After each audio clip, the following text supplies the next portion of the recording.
नमस्कार दोस्तों, और ओनली जीएस मास्टर क्लास में आप सभी का हार्दिक स्वागत है।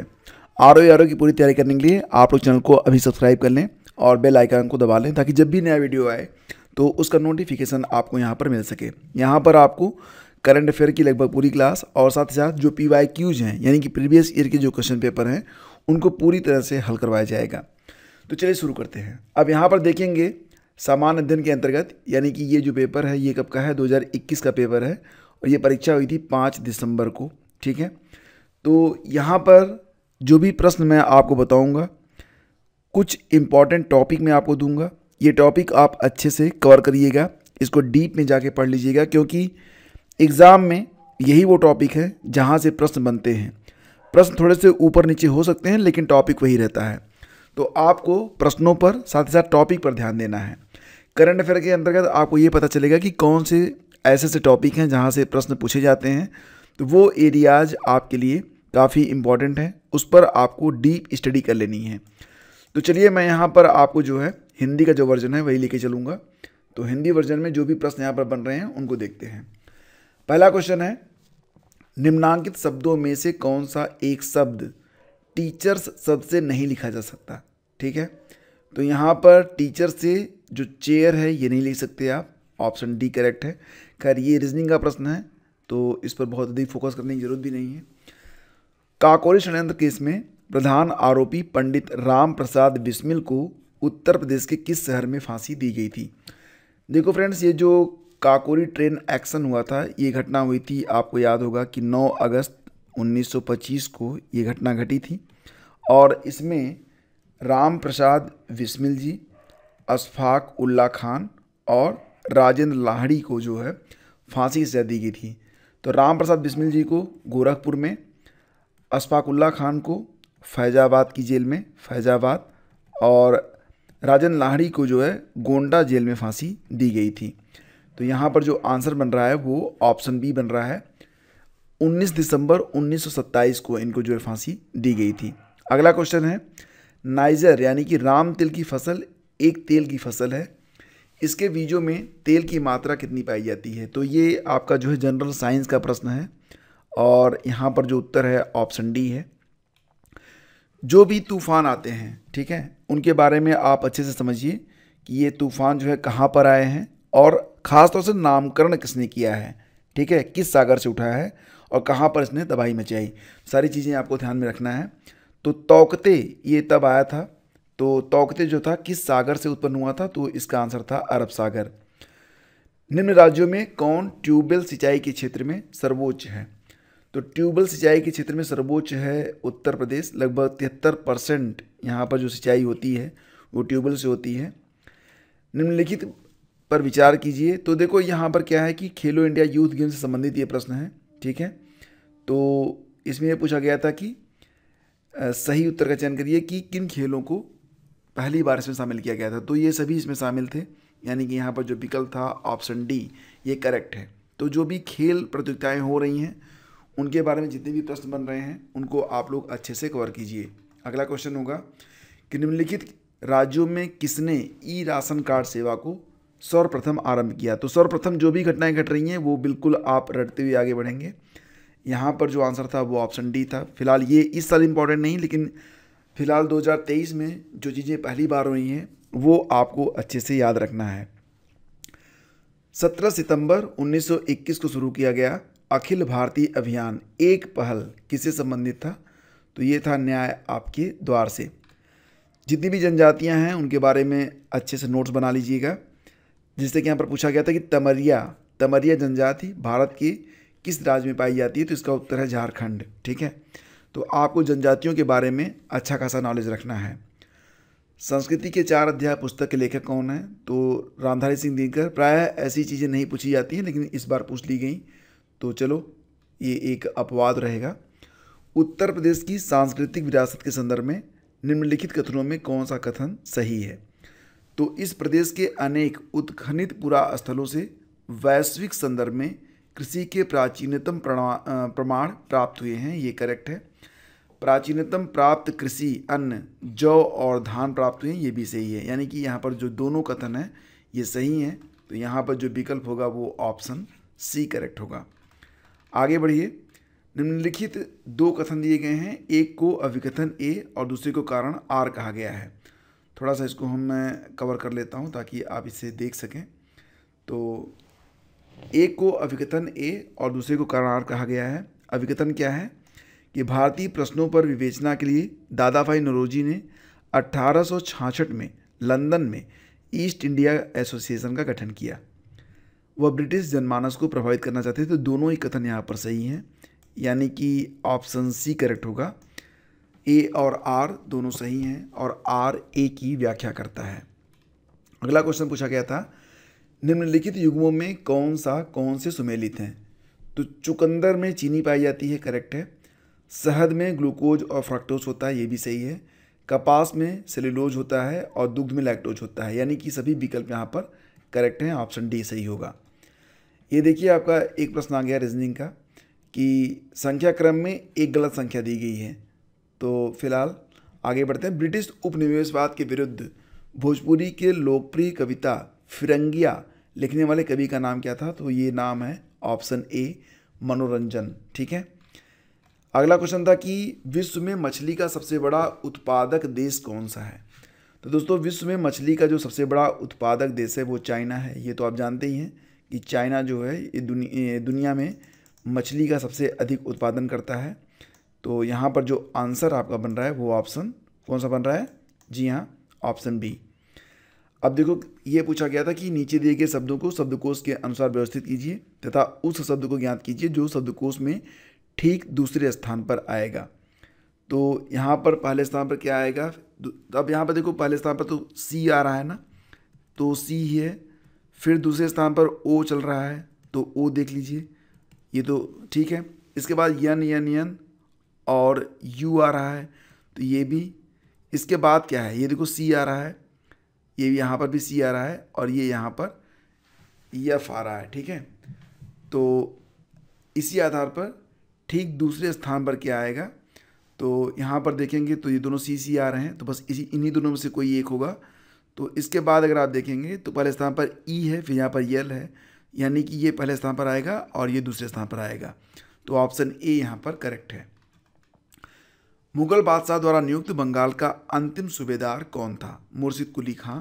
ऑप्शन ए करेक्ट है। तुलसी के पौधे का औषधि महत्व निम्नलिखित की उपस्थिति के कारण होता है।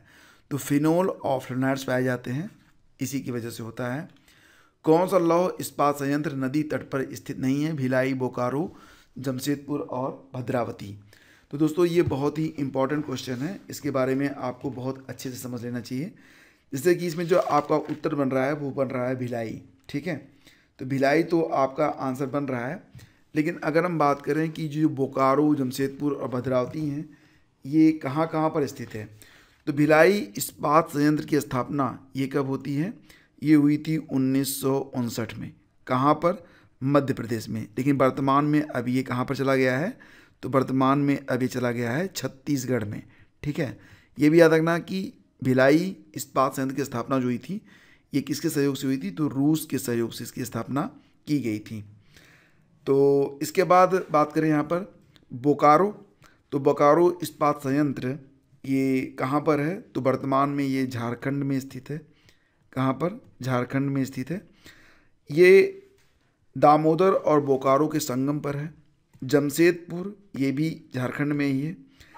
सुवर्ण रेखा और एक और नदी है खोरकड़े करके, उसी नदी के संगम पर ये स्थित है। और भद्रावती, ये भद्रावती नदी पर है, तो ये जो है कर्नाटक में स्थित है। तो इस प्रकार आप इसका आंसर देख लीजिए। ठीक है। अगला क्वेश्चन जो है ये देखिए पंचवर्षीय योजनाओं से संबंधित है। पंचवर्षीय योजनाओं को अच्छे से रट लीजिएगा आप लोग। पूछा जा रहा है कि पंचवर्षीय योजना और प्रयुक्त विकास मॉडल का नाम। तो प्रथम पंचवर्षीय योजना ये आप जानते ही हैं कि इसको हैरोड-डोमर मॉडल कहा जाता है। दूसरी पंचवर्षीय योजना को महालनोबिस मॉडल।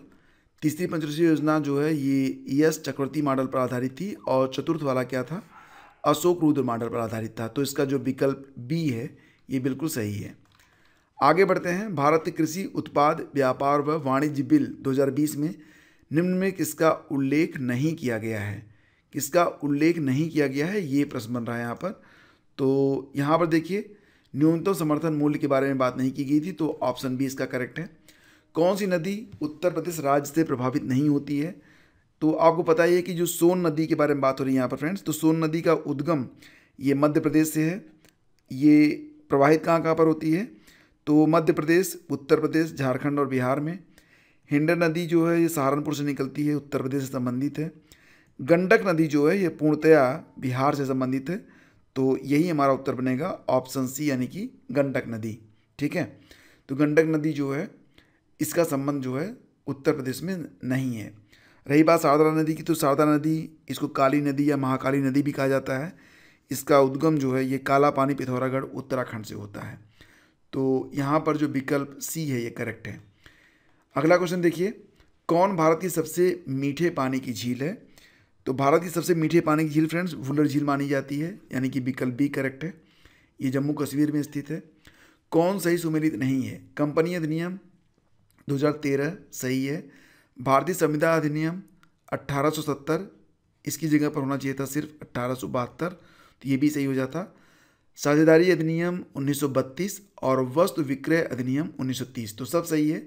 यहाँ पर जो बी वाला ऑप्शन था ये सुमेलित नहीं था। भैंस की एक नस्ल भदौरी होती है, सही है। गाय की नस्ल सिंधी होती, सही है। बकरी की नस्ल जमुनापारी होती, ये भी सही है। भेड़ की नस्ल थारपारकर नहीं होती है। थारपारकर फिर किसकी नस्ल होती है? देखो दोस्तों, यहाँ पर जो थारपारकर होती है ये गाय की नस्ल होती है, ना कि भेड़ की। तो यहाँ पर जो विकल्प डी है ये सुमेलित नहीं है। ठीक है, यही हमारा उत्तर है। अगला क्वेश्चन था कि किस वर्ष प्रयागराज के किले पर अंग्रेजों का अधिकार हुआ? तो दोस्तों 1797 में, ये जरूर याद रखना आप लोग कि 1797 में अंग्रेजों ने प्रयागराज के किले पर अधिकार स्थापित किया था। इलाहाबाद के किले का निर्माण किसने किया था? तो अकबर ने किया था। कब किया था? 1583 में किया था। तो ये भी याद रखिएगा। आगे बढ़ते हैं। धूपगढ़ चोटी निम्नलिखित राष्ट्रीय उद्यानों में से किसमें स्थित है? तो धूपगढ़ चोटी फ्रेंड्स ये सतपुड़ा राष्ट्रीय उद्यान में स्थित है, यानी कि विकल्प ए सही है। अंग्रेजों के विरुद्ध बनारस विद्रोह का नेतृत्व किया था राजा चेत सिंह ने, और ये युद्ध जो हुआ था ये 1781 में हुआ था। खाद्य पदार्थों में कौन सा सभी आवश्यक अमीनो अम्लों का सर्वोत्तम स्रोत है? तो ये अंडा होगा। और इसके बाद था कि कौन से भारतीय राष्ट्रपति लोकसभा के अध्यक्ष भी रहे? तो ये थे नीलम संजीव रेड्डी। वैश्विक जलवायु जोखिम सूचकांक किस संगठन द्वारा प्रकाशित किया जाता है? तो इसका उत्तर है जर्मन वॉच। और किस वर्ष वर्तमान उत्तर प्रदेश का प्रायः संपूर्ण क्षेत्र बंगाल प्रेसिडेंसी से अलग करके आगरा प्रेसिडेंसी के अधीन कर दिया गया था? तो 1833 में। ये प्रश्न कई बार पूछा गया है, तो इसको आप लोग अच्छे से समझिए। नदी का जल प्रदूषण मापा जाता है किसमें? जल में घुलित ऑक्सीजन की मात्रा से। इसको आप बीओडी के नाम से जानते हैं। ठीक है। कौन भारत आने वाला यात्री पुर्तगाल देश का नहीं था? दुआर्ड बारबोसा, डोमिंगो पायस, फर्नाओ मुनीज, ये सभी जो थे पुर्तगाली थे। लेकिन पीटर मुंडी ये कौन थे? तो ये एक ब्रिटिश यात्री थे। तो ऑप्शन सी हमारा सही होगा। संगम योजना का मुख्य उद्देश्य विकलांगों की कल्याण वृद्धि करना, ये करेक्ट था। और ये था कि फायान 399 से 414 ईस्वी तक भारत में रहा, ये सही है। वेनसांग 629 से लेकर 645 तक, ये भी सही है। इत्सिंग जो था ये 672 में आया था और 695 तक रहा था, ये सही है। आने वाला समय यहाँ पर गलत दिया गया है, तो 672, यही हमारा उत्तर बनेगा। अलमसूदी का समय 957 ईस्वी है, ये सही है। जून 2021 में इटली ने भारत में अपना पहला फूड मेगा पार्क किस स्थान पर स्टार्ट किया? तो फणीधर में। और 2011 की जनगणना के अनुसार निम्नलिखित में से भारत के किस केंद्र शासित प्रदेश में न्यूनतम लिंगानुपात पाया जाता है? तो दमन और दीव में। कमेंट करके बताइए कि कितना पाया जाता है। इसका उत्तर मैं कल दूंगा आपको। दक्षिण एशियाई क्षेत्र के लिए भारत का 6 सूत्री प्रस्ताव भारत के किस प्रधानमंत्री द्वारा प्रस्तुत किया गया था? तो इसका उत्तर है अटल बिहारी वाजपेयी।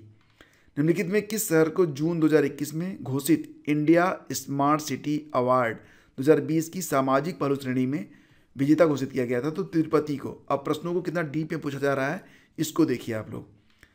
कानपुर उत्तर प्रदेश स्थित भितरगांव मंदिर के संदर्भ में निम्नलिखित कथनों में कौन सा कथन सही है? तो इस मंदिर का निर्माण 5वीं सदी ईस्वी से 6ठी सदी ईस्वी के मध्य हुआ और ईंटों से निर्मित यह भारत के प्राचीनतम मंदिरों में से एक है। दोनों ही कथन यहाँ पर आपके सही हैं।